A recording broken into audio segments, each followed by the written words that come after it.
Yeah, and then a couple of chavs drove past going, "Hey, what you doing, you? Are you shooting for BBC? Oh, Yeah, I tell you TV. what, I'm gonna nick that camera, me. Yeah.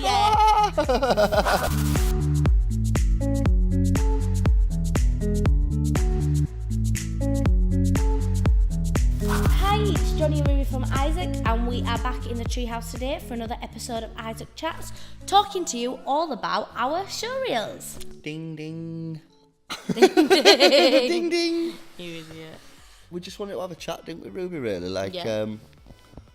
We get loads of phone calls and conversations, people Inquiries. asking, yeah, how does it work and what's the entire process and how do we look at showreels? Yeah.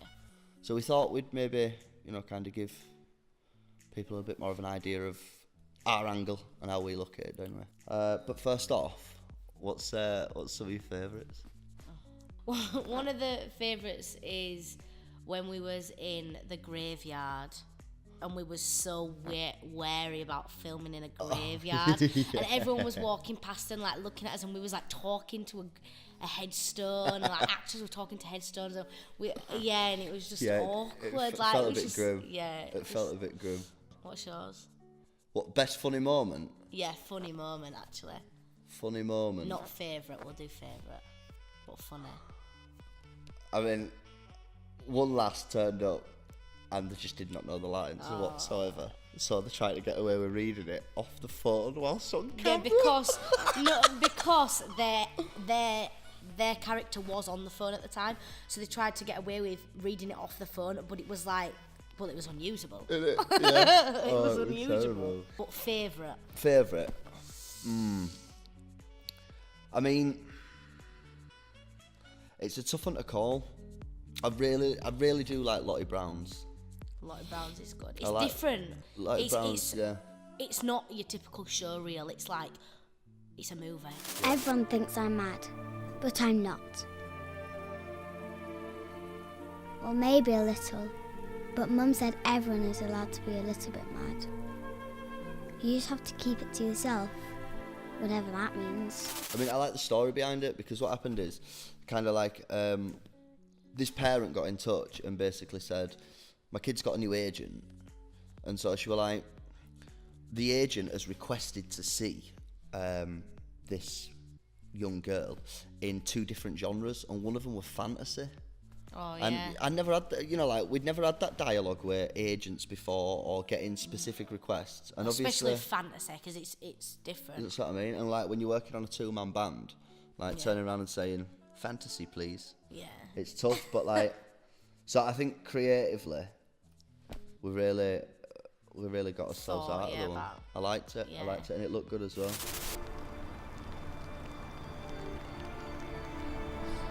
Ugh, stubborn boy.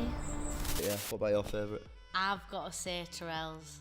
Terrell's. Yeah. Terrell cares. Terrell K's, because I was not expecting the performance she gave, and I was like in tears. Yeah.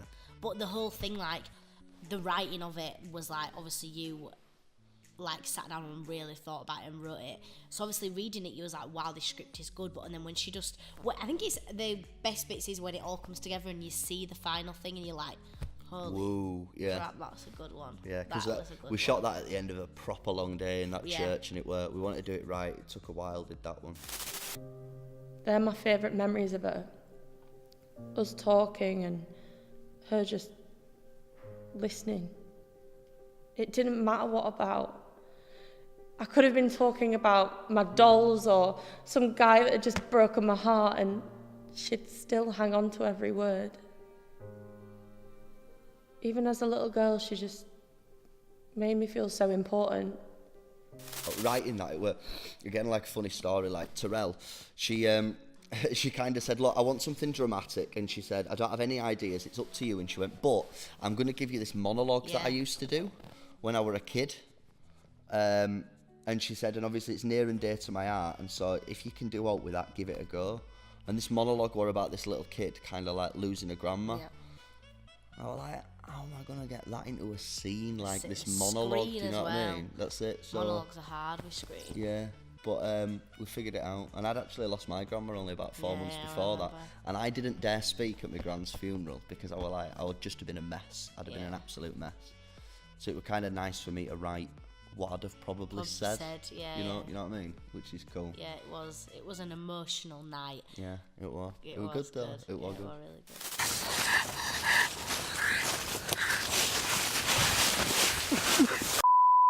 Keep going.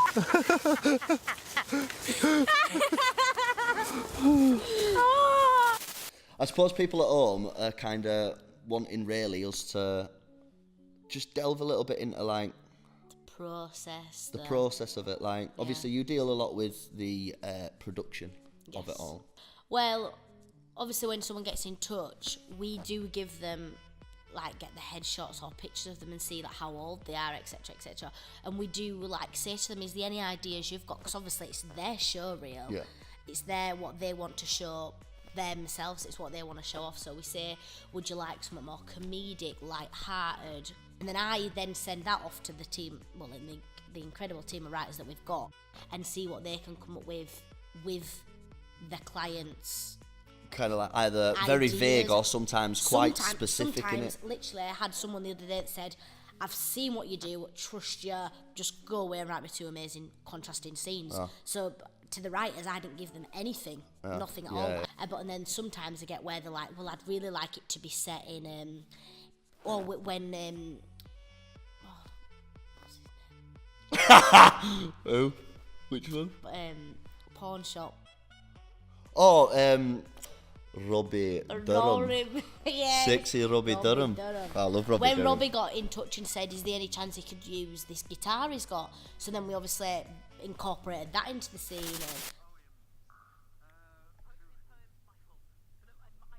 Well, it's not exactly a microwave, is it? So and then that gets sent off to the writers, and once it comes back to the writers, then we try and find the best locations that we can do. Absolutely. And you know what, Ruby? I love your locations, mate. I love your locations. There has been some interesting ones, I have got to say. We've done 2 churches, we've done a pawn shop, we've done a ice cream parlour, comedy club. Comedy clubs, Loads of cars. Car Cars. parks. I like car parks, don't I? Graveyards, parks, or Bus stops. bus stops. Yeah, bus We have a good stops. story about that bus stop, don't we? Yeah, we were shooting we wanted to do a Christmas special. a Christmas special like showreel scene.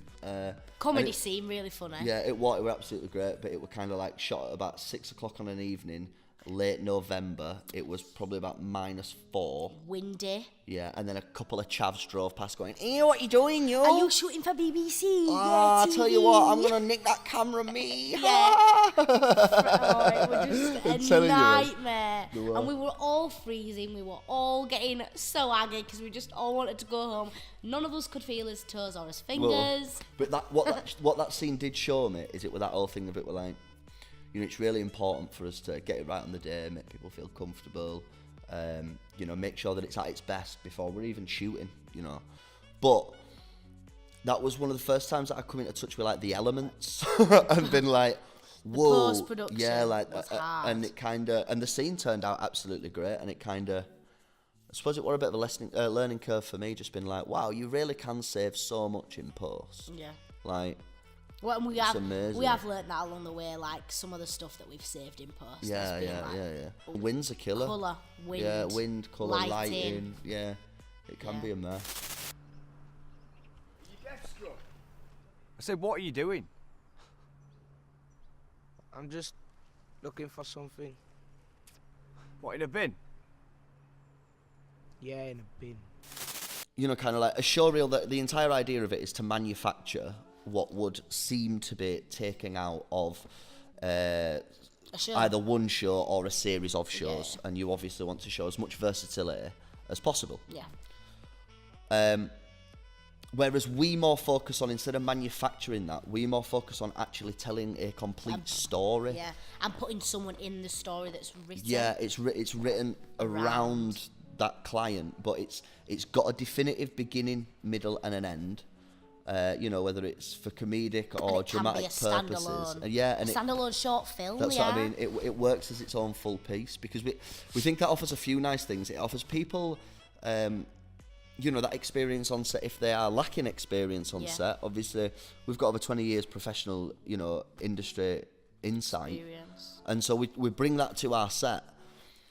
And it's that kind of thing of, you know, we don't just want to kind of pull out, you know, an A4 page and say, right, we're just going to quickly shoot this little bit, then we'll get you in a change of clothes and move somewhere else. It's like, no, we're going to spend time on exploring this story, exploring these characters. We're going to give the film identity cinematically. I like to play with colour a lot. So it is like producing, from my end as well, a mini short film. Yeah, it is. exactly. And that's about it for another episode of Isaac Chats. If you want to see more of our content, everything from chats episodes to our showreels, live sessions and more, head over to www.IsaacWho.com and we will see you there. See you later, guys. Bye. Bye-bye.